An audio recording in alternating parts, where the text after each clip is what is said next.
सोनपुर गांव के एक छोर पर एक छोटा सा घर था जिसमें गौरी देवी अपनी 3 बेटियों के साथ रहती थी। तीनों बहनें खेत में काम करके अपना घर चलाती थीं। चंदा, जरा जल्दी चलो, अंधेरा होने से पहले घर पहुंचना है। हाँ दीदी, बस आती हूँ। ये मेरे पाँव में कांटा चुभ गया था। अरे बाप रे, रोज कुछ न कुछ होता है तुम्हें, कभी कांटा कभी चोट, इसलिए तो काम में भी इतनी देर लगाती हो। दीदी, मैंने पूरे दिन उतना ही काम किया जितना आप दोनों ने किया है। हाँ हाँ, बहुत काम करती हो तुम। बस करो तुम दोनों, रोज का यही झगड़ा है। पता नहीं ये जिंदगी कब बदलेगी। रोज यही खेत, यही धूप, यही थकान। दीदी, जिंदगी बदलती है, बस मेहनत करते रहना होता है। तुम बहुत भोली हो चंदा। मेहनत से क्या मिला हमें? न घर अच्छा है, न रहन सहन अच्छा है, और ऊपर से गांव वाले ताने मारते नहीं थकते। हाँ, आज फिर सावित्री काकी ने ताना मारा। कहने लगी 3 बेटियां हैं घर में और एक की भी शादी नहीं हुई। सुनकर बहुत बुरा लगा। ये लोग बहुत गलत हैं दीदी। हमें ये सब बातें कहने का उन्हें कोई हक नहीं। हक है या नहीं है, ये बाद में सोचना। पहले ये सोचो कि हमारी जिंदगी कैसे बदलेगी। मेरा दीदी 31 साल की हो गई है, मैं 27 की। अब तो शादी की उम्र भी निकलती जा रही है। काश मैं सुंदर होती। लोग कहते हैं सुंदर लड़कियों की शादी जल्दी होती है। मुझे देखो, काली हूँ, मोटी हूँ, कौन करेगा मुझसे शादी? दीदी, आप ये क्या कह रही हैं? आप बहुत अच्छी हैं। अच्छाई से शादी नहीं होती चंदा, रूप से होती है। काश मुझे कोई परी मिलती और मुझे खूबसूरती का वरदान देती। परी? अरे दीदी, उम्र हो गई है और अभी भी परियों की बातें करती हो।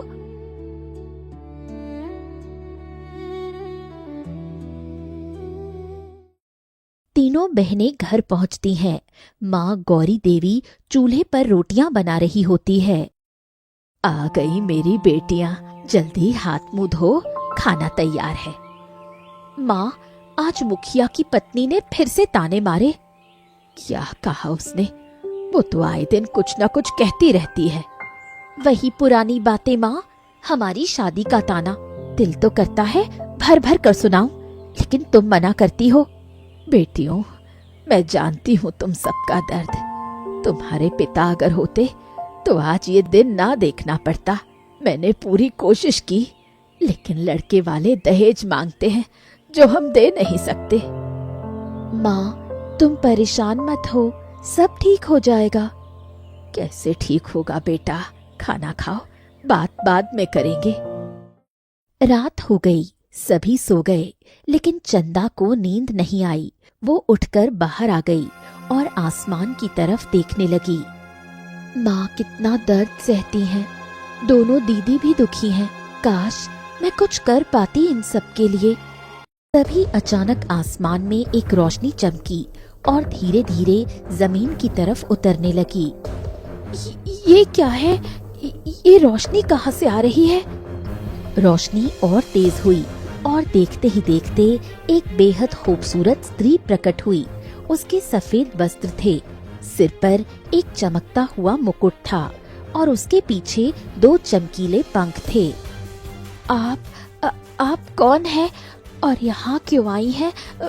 मुझे डर लग रहा है। घबराओ मत बेटी, मैं रोशनी हूँ, एक परी। मुझे तुम्हारे दर्द की आवाज सुनाई दी, इसलिए मैं यहाँ आई हूँ। परी? सच में? मेरी दीदी कह रही थी आज, और लेकिन ये कैसे हो सकता है? होता है बेटी, जब कोई सच्चे मन से किसी की मदद चाहता है तो आसमान भी सुनता है। अब बताओ, तुम्हारे घर में क्या दुख है? परी माँ, हम 3 बहनें हैं। माँ अकेली है, पिताजी नहीं रहे। हम मेहनत तो करते हैं, लेकिन गांव वाले हमें ताने देते हैं। दोनों दीदियों की शादी नहीं हो रही।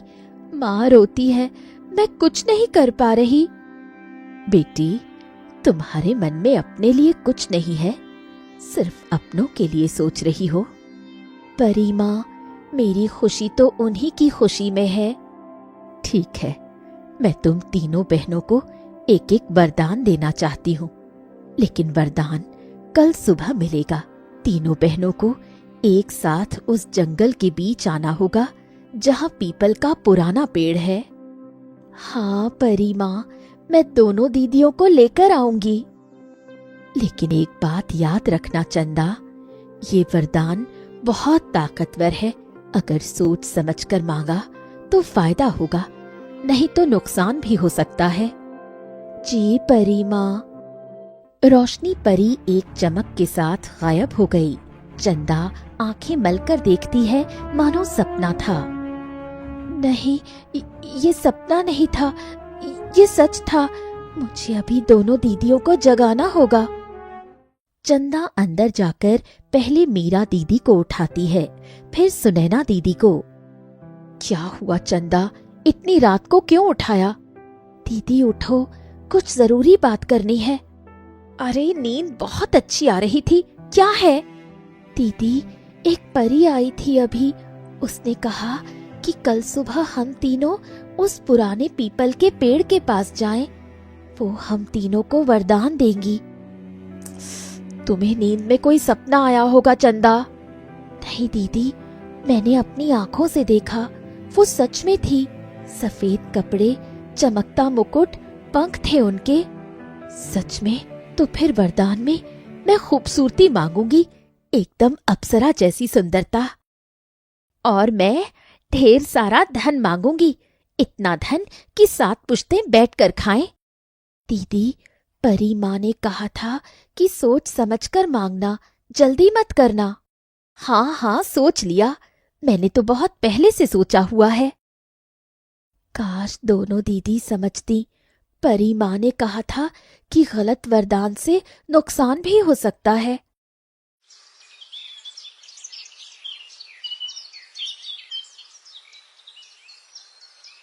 अगली सुबह तीनों बहनें जल्दी उठकर जंगल की तरफ निकल पड़ी। माँ से कहा कि पास के खेत पर जा रही हैं। चंदा, सच में वरदान मिलेगा ना? मैं कितने सालों से सोच रही थी, काश मैं सुंदर हो जाऊं और मैं धनवान। फिर देखना, उस सावित्री काकी को मुंह बंद करना होगा। दीदी, ध्यान से सुनना परी माँ की बातें, जो कहें उसे गौर से सुनना। हाँ बाबा, बहुत समझाती हो तुम। तीनों पुराने पीपल के पास पहुंची। चारों तरफ सन्नाटा है। पेड़ के नीचे घास पर ओस की बूंदें हैं। तभी एक चमक होती है और रोशनी परी प्रकट हो जाती है। मैं तीनों को एक एक वरदान दूंगी, लेकिन मेरी एक शर्त है। क्या शर्त परी माँ? शर्त ये है कि जो भी मांगो उसके पीछे का कारण मुझे बताना होगा। सिर्फ मांगने से नहीं होगा, अपनी बात समझानी भी होगी। क्या मंजूर है? हाँ हाँ, मंजूर है। ठीक है, सबसे पहले बड़ी बहन मांगे। परी माँ, मैं वरदान में खूबसूरती मांगती हूँ। मुझे ऐसा रूप चाहिए कि लोग देखते रह जाएं। पूरे गांव में मेरे जैसा कोई सुंदर ना हो। क्यों चाहिए तुम्हें ये रूप मीरा? परी माँ, क्योंकि मेरी शादी नहीं हो रही है। लोग कहते हैं मैं सुंदर नहीं हूँ, इसलिए कोई लड़का नहीं आता। मैं 31 साल की हो गई हूँ। अगर सुंदर हो गई तो शादी हो जाएगी और माँ का दर्द कम होगा। ठीक है मीरा, तथास्तु। एक चमक हुई और मीरा का रूप बदल गया। वो अब बेहद खूबसूरत दिख रही थी। ओहो, ये तो सच में हो गया, मैं सुंदर हो गई। परी माँ, बहुत बहुत शुक्रिया। वाह दीदी, सच में बहुत सुंदर लग रही हो। अब मंजली बहन, मांगो, क्या चाहिए तुम्हें? मांगो। परी माँ, मैं धन मांगती हूँ, इतना धन कि हमारे घर में कभी कोई कमी ना हो। माँ को कभी किसी के सामने हाथ ना फैलाना पड़े। हम गरीब हैं, इसलिए गांव वाले हमें नीचा दिखाते हैं। धन के अलावा और कोई कारण? हाँ परी माँ, दोनों बहनों की शादी में भी धन चाहिए, दहेज देना होगा। ठीक है सुनैना, तथास्तु।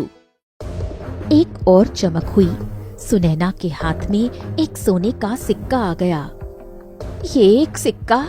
परी माँ, मैंने तो ढेर सारा धन मांगा था। ये सिक्का जादुई है सुनैना, इसे जब चाहो उपयोग करो, ये खाली नहीं होगा। जितना चाहो उतना धन मिलेगा। सच में? ये तो बहुत अच्छा है। अब तुम्हारी बारी चंदा, मांगो, क्या चाहिए तुम्हें? चंदा धीरे धीरे आगे आई। उसके चेहरे पर सोच के भाव हैं। बताओ चंदा, तुम क्या मांगोगी? परी माँ, मैं सोच रही थी रात से। क्या सोच रही थी? परी माँ, मैं अपने लिए कुछ नहीं मांगूंगी।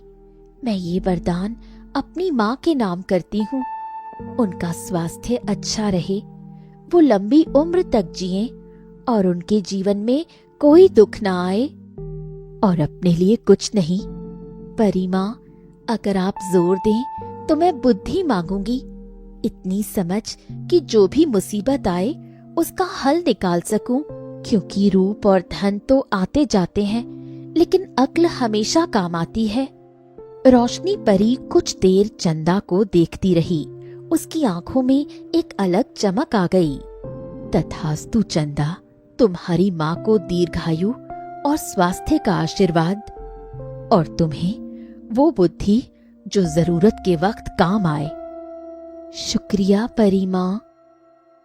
एक बात और सुनो तुम तीनों, ये वरदान तुम्हारे पास है, लेकिन इसका उपयोग कैसे करती हो ये तुम पर निर्भर है। अगर लालच और घमंड आया तो ये वरदान श्राप बन सकता है, याद रखना। जी परी माँ, हम सभी बहनें उसका ध्यान रखेंगे। रोशनी परी गायब हो गई। तीनों बहनें खुशी खुशी घर की तरफ लौट गईं।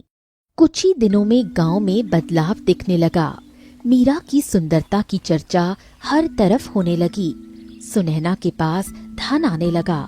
घर का हाल बदला, लेकिन धीरे धीरे कुछ और भी बदला जो अच्छा नहीं था। वाह, सच में मैं कितनी सुंदर हो गई हूँ। अब देखना, गांव का सबसे अच्छा लड़का मुझसे शादी करेगा। कोई रानी से कम नहीं लगती मैं। मेरा बेटा, खाना खा लो। माँ, जरा देखो मुझे, अब भी कोई मुझे ताना मारे तो बताओ। हाँ बेटा, बहुत सुंदर लग रही हो, लेकिन अब घमंड मत करना।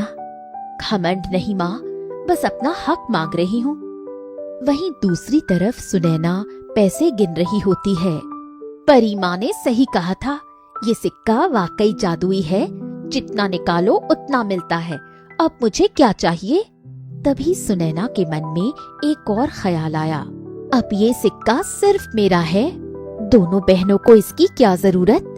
अगर मैं अकेले इस्तेमाल करूं तो ज्यादा धन मेरा होगा।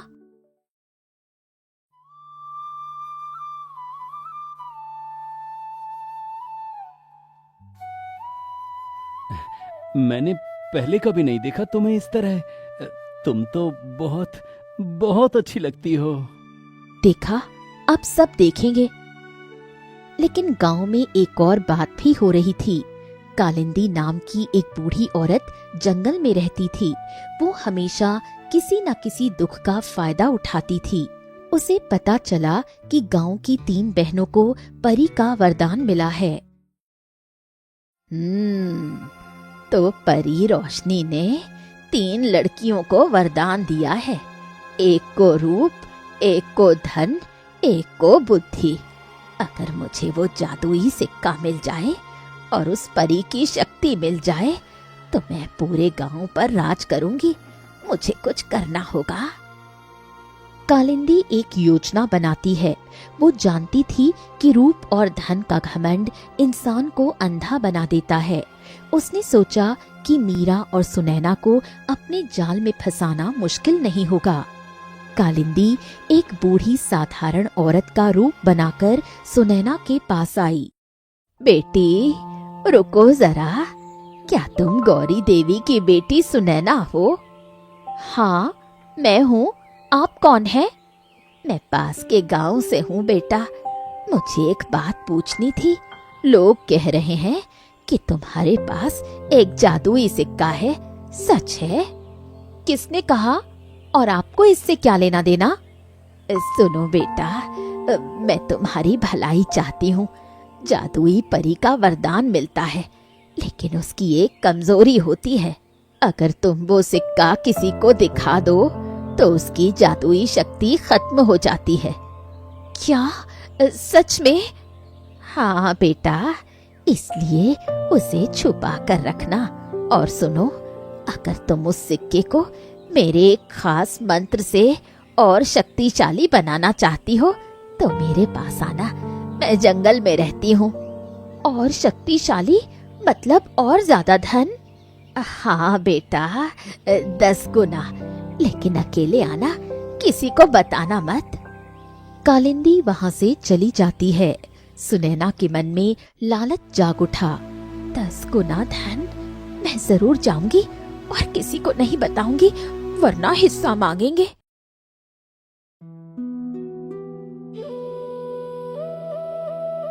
बेटी, तुम मीरा हो ना? सच में बहुत सुंदर हो। मुझे पता चला कि परी ने तुम्हें रूप का वरदान दिया है। बहुत अच्छा किया। लेकिन क्या? बेटा, परी का दिया रूप बहुत टिकाऊ नहीं होता। कुछ दिनों बाद धीरे धीरे ये असर कम होने लगता है। लेकिन मेरे पास एक ऐसा लेप है जो इस रूप को हमेशा के लिए स्थायी कर देगा। तुम मेरे पास आना जंगल में। क्या रूप कम हो जाएगा? हाँ बेटा, इसलिए जल्दी आना, अकेली आना। कालिंदी वहां से जाती है। मीरा बहुत घबरा जाती है। ये नहीं हो सकता, ये नहीं हो सकता। मुझे जरूर जाना होगा, लेकिन किसी को नहीं बताऊंगी।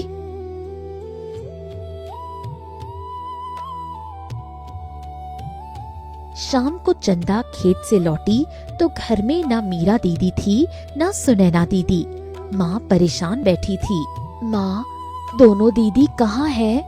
मुझे नहीं पता बेटा, दोपहर से गई हैं, वापस नहीं आई। क्या? दोपहर से? माँ, क्या उन्होंने बताया कहाँ जा रही हैं? नहीं बेटा, बस कहा कि थोड़ी देर में आएंगी। कुछ गड़बड़ है। दोनों दीदी एक साथ क्यों गायब होंगी और बताया भी नहीं? चंदा पड़ोसियों से पूछती है।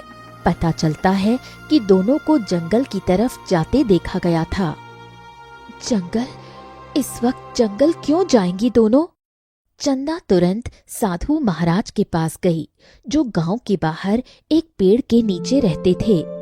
साधु महाराज, मुझे आपसे मदद चाहिए। आओ बेटी, क्या हुआ? बहुत घबराई हुई हो।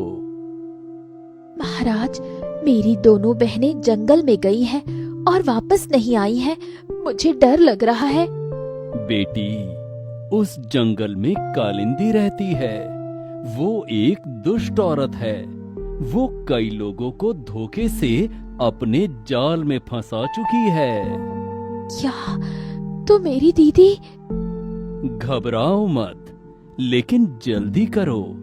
कालिंदी शक्तिशाली है। वो लालच और घमंड का फायदा उठाती है। महाराज, मैं कैसे बचाऊं दोनों दीदियों को?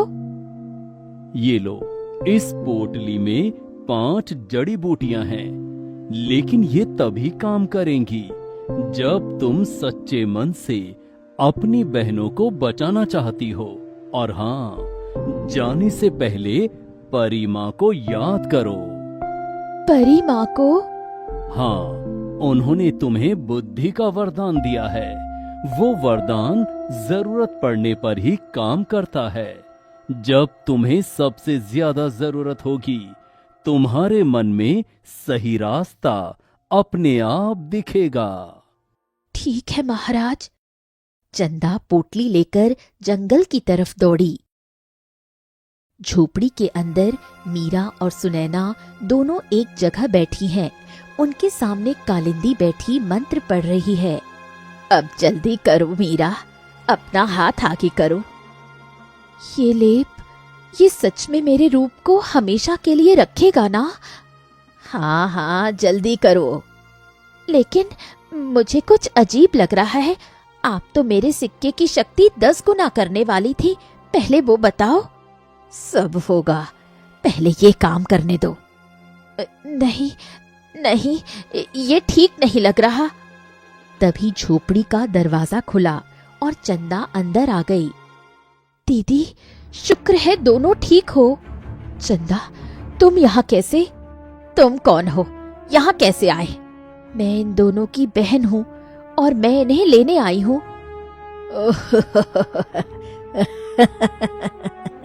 छोटी सी बच्ची मुझसे लड़ने आई है। तुझे पता है मैं कौन हूँ? पता है, आप कालिंदी हैं, जंगल की डायन, जो लोगों के लालच का फायदा उठाती है। बहुत ज्यादा बोलती है तू। अब तू भी यहीं रहेगी। कालिंदी एक काला धुआं फेंकती है। चंदा एक तरफ हट जाती है।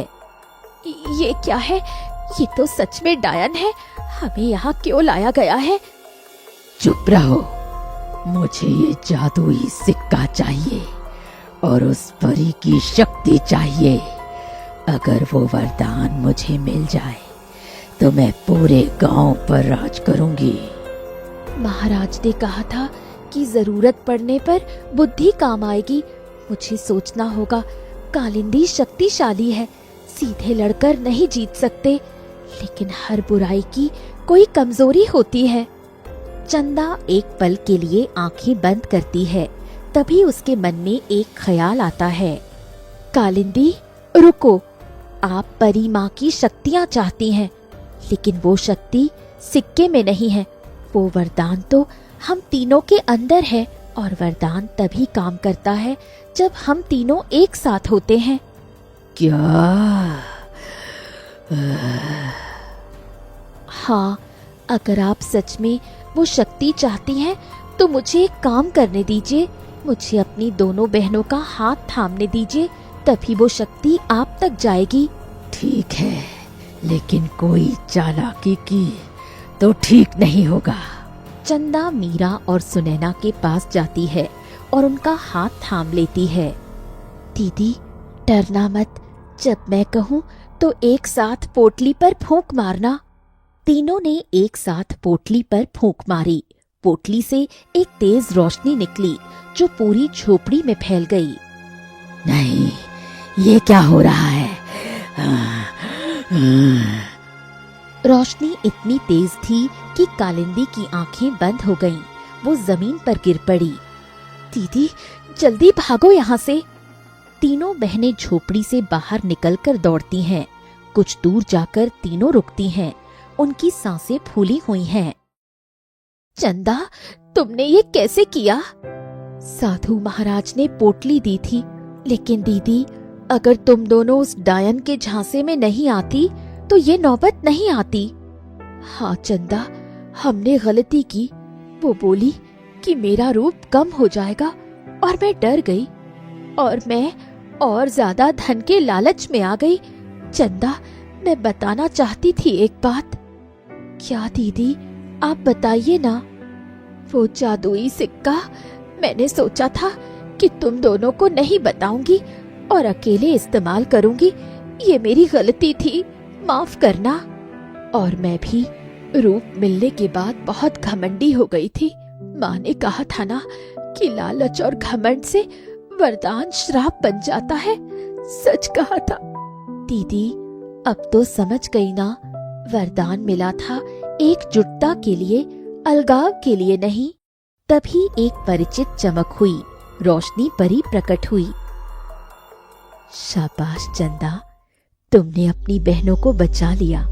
परी माँ, हमने बहुत गलती की। हाँ परी माँ, हमें माफ करो। गलती तो हुई, लेकिन अब तुम समझ गई हो, यही जरूरी है। परी माँ, क्या मेरा रूप सच में कम हो जाएगा जैसा उस डायन ने कहा था? नहीं मीरा, वो झूठ था। लेकिन एक बात सुनो, तुम्हारा रूप बाहर से सुंदर है, लेकिन इसे और सुंदर बनाने के लिए भीतर से भी अच्छा बनाना होगा। घमंड रूप को बदसूरत बना देता है। हाँ परी माँ समझ गई। और सुनैना, धन बहुत जरूरी है, लेकिन रिश्तों से ज्यादा नहीं। अगर पैसों के लिए अपनों को भूल गई तो वो धन किस काम का। मैं सच में बहुत छोटे मन की निकली। आज तुम तीनों की असली परीक्षा थी। रूप, धन और बुद्धि तीनों अलग अलग हैं, लेकिन जब तीनों मिलकर काम करें तब सबसे बड़ी ताकत बनती है। परी माँ, एक बात पूछूं? कालिंदी को क्या हुआ? वो मर तो नहीं गई? नहीं चंदा, वो बेहोश हुई है, लेकिन जब होश आएगा तो उसे खुद अपनी गलती का एहसास होगा। जड़ी बूटी की रोशनी में एक शक्ति थी जो बुरे इंसान को उसके कर्मों का आईना दिखाती है। परी माँ, हम घर जा सकते हैं? हाँ जाओ, और घर जाकर अपनी माँ से कुछ मत छुपाना। जो हुआ वो सब बताना।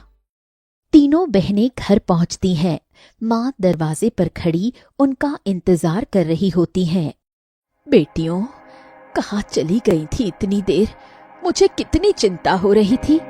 माँ, माफ करना, हमने बहुत गलत किया। क्या हुआ? क्यों रो रही हो? तीनों ने माँ को सब कुछ बताया। परी का वरदान, कालिंदी का जाल, चंदा का बचाना, सब कुछ। हे भगवान, मेरी बच्चियों। बेटा, तूने अपनी बहनों को बचाया। बेटियों, रूप और पैसा सब बेकार है अगर अपनों को भूल जाओ। आज तुम्हारी छोटी बहन नहीं होती तो। माँ, अब समझ गए। सच में माँ, हमने सोचा भी नहीं था कि लालच हमें इतनी जल्दी अंधा कर देगा। आज से कोई भी बात एक दूसरे से मत छुपाओ, समझी? अगले कुछ दिनों में गांव में बदलाव आया। सुनैना ने जादुई सिक्के का उपयोग सिर्फ खुद के लिए नहीं बल्कि पूरे परिवार के लिए किया। उन्होंने माँ के लिए अच्छा घर बनवाया। देखो जरा गौरी देवी की बेटियों को, अरे कल तक ताने खाती थी और आज देखो उनका घर कितना अच्छा हो गया। सावित्री, अब बंद करो ये ताने। उन बेटियों ने मेहनत और एकजुटता से ये मुकाम पाया है। हाँ सच में। तभी वहां से गुजरती चंदा को मुखिया ने बुलाया। चंदा बेटा, रुको। मैंने सुना है कि तुमने अपनी बहनों को जंगल में बचाया, सच है? ये बात सही है। बेटा, मैं माफी मांगना चाहता हूँ। हमने तुम तीनों बहनों को हमेशा बोझ समझा। ये हमारी गलती थी। हाँ बेटा, मैंने जो ताने मारे उनके लिए माफी। काकी, माफी की जरूरत नहीं, लेकिन एक बात कहूँ काकी, बेटियां कभी बोझ नहीं होती। वो तो घर की नींव होती हैं। बस उन्हें मौका दो, वो पहाड़ भी हिला सकती हैं। सही कहा बेटा, बिल्कुल सही कहा।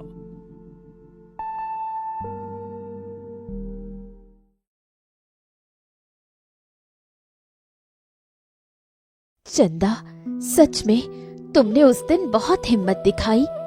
हाँ, और मुझे शर्म आती है कि मैंने सिक्का तुम दोनों से छिपाया था। दीदी, सब भूल जाओ। लेकिन अब से कोई बात नहीं छुपाओगी ना? कभी नहीं, कसम। परी माँ ने मुझे बुद्धि का वरदान दिया था, लेकिन उस दिन जंगल में जब मैं सोच रही थी तब मुझे एहसास हुआ कि बुद्धि तो मुझे पहले से थी। परी माँ ने बस उस पर भरोसा करना सिखाया। सच में?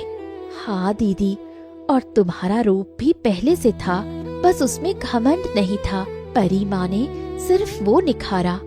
और मेरे पास मेहनत पहले से थी, धन तो उसी का नतीजा था। बेटियों, तुम तीनों ही मेरा सबसे बड़ा वरदान हो। किसी परी ने नहीं, भगवान ने खुद दिया है। रात हुई, तीनों बहनें सो गईं, लेकिन चंदा को लगा कि कोई उसे बुला रहा है। वो बाहर आई। परी माँ, आप फिर आई? हाँ बेटा, बस आखिरी बार देखने आई थी। मेरा काम पूरा हो गया। तुम तीनों ने आज जो सीखा वो किसी वरदान से बड़ा है। परी माँ, क्या आप हमेशा के लिए जा रही हैं? जाना तो होगा बेटा, लेकिन जब भी तुम तीनों बहनें एकजुट रहोगी, जब भी माँ का दिल खुश होगा, मैं वहाँ होंगी। दिखूंगी नहीं, लेकिन रहूंगी। शुक्रिया परी माँ। रोशनी परी एक आखिरी बार चमकी और गायब हो गई। आसमान में एक टूटता हुआ तारा था जो शायद उनका जाना था। चंदा उसे देखती रही और मुस्कुराती रही।